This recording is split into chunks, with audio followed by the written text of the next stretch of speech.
All right, got a case 780 CK. The front loader valve, the tilt spool was leaking. Couldn't get it to stop. It was leaking even though the tractor was sitting still. So over time I was losing a lot of fluid. So anyway, decided to finally break into it. Downloaded the manual that shows the valve right here, and it's got a little retainer nut, a retainer, and an O-ring according to the manual here. 7, 8, and 9. There's some new part numbers. I called the case dealer. They do not sell this part anymore. This poly nut. They still sell that and the O-ring. So started trying to get that to get to this O-ring. First thing I did was I drained all the oil out of it, because I didn't know if I start pulling this apart, since the tank's higher, I didn't know if it would just steadily bleed out everything through the valve, which I think that's the case. But anyway, I drained all of my hydraulic fluid back out into my buckets and started working on it. Here's the little poly nut. It's a little plastic nut. It's got a little wiper inside, a little rubber wiper. It's got, I think this insert here is the retainer. It just kind of fits up inside this nut to, I think it retains the wiper. Anyway, that just screws in top of the valve. Getting this off was a chore. They do not make a tool that I know of to take that off, so I tried everything I could do. Since it was plastic and they don't sell it anymore, I was trying to be gentle, so I made myself a tool. Just took a piece of pipe and got a Sharpie and went to work with a grinder and wound up, well, I made a 4-piece. I didn't use that one. I made one with all 8 slots. Anyway, and it fits in there pretty good. It's a little boogered up, but anyway, it did the job. Put some holes in it. Stick a screwdriver in there just to unscrew it, but it worked well. So a little homemade tool. I have to keep that in the toolbox for later. Hopefully I don't have to do this again for a while. But anyway, that is the nut. The valve itself is right here. Let me see if I turn the light on. There we go. And there's the valve. This is the lift, and this back here is the tilt that was leaking. So I took the poly nut off, and there was no O-ring.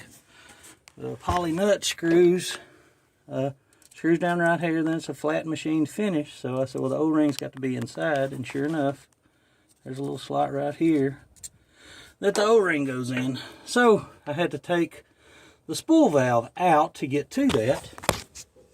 So to get to the spool valve, went back to the manual, and so looking from this part, I assumed that the O-ring was right there. Of course, it wasn't that easy. The O-ring's not there, so as you saw, it's in that machine fitting. So I had to take the spool piece out. So here's the spool piece. Download the manual. So I was like, well, if I get lucky. Mine has the magnetic detent.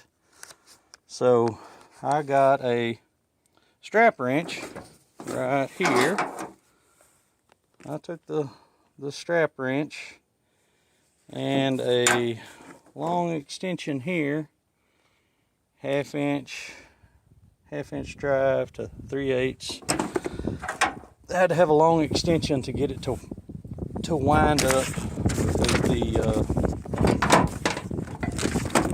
the strap stretches. So I never could get the ratchet to work. So I got the breaker bar and long extension, and it come loose. So here is the spool valve. Got it out, got it kind of cleaned up. These are those O-ring that came out of it, and this is the O-ring that came out of the machined slot at the top. So I got an O-ring kit And I didn't have these skinny O-rings, so I went to the closest thing I had, which is a 213 in this kit. So slid that on. That's the only O-ring. This is the O-ring that fits on the bottom. This one I'll put into the slot on the top right here. And this is ate up a little bit, but I don't think there's anything I can do with it. So I'm just gonna put O-ring in and hope for the best. Now the slot that come out of, I'll show you underneath. It was a little tricky, but once I got the extensions on,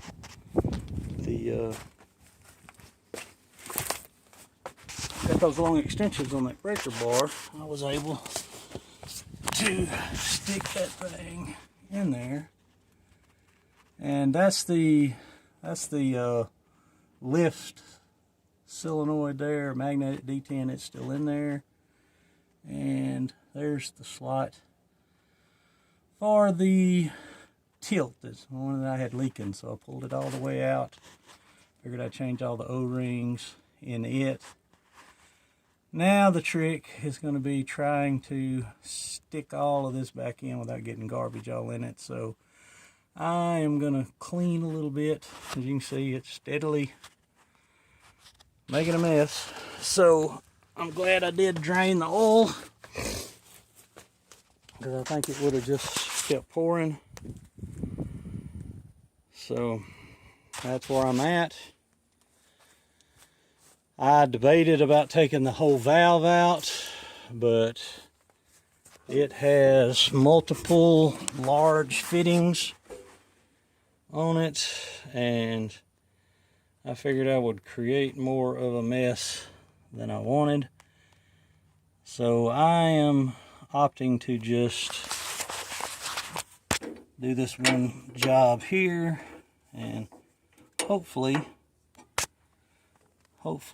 that will solve my problem. I cleaned everything up really good and just sat and waited, and that's where the fluid was coming from, was on the lift spool on the top. So that's where I'm concentrating my efforts. Anyway, there's the old beast. Got it years ago, put a thumb on it, been trying to clean out this thicket. Old machine runs good, just hard to find parts. So anyway, I'm going back to work.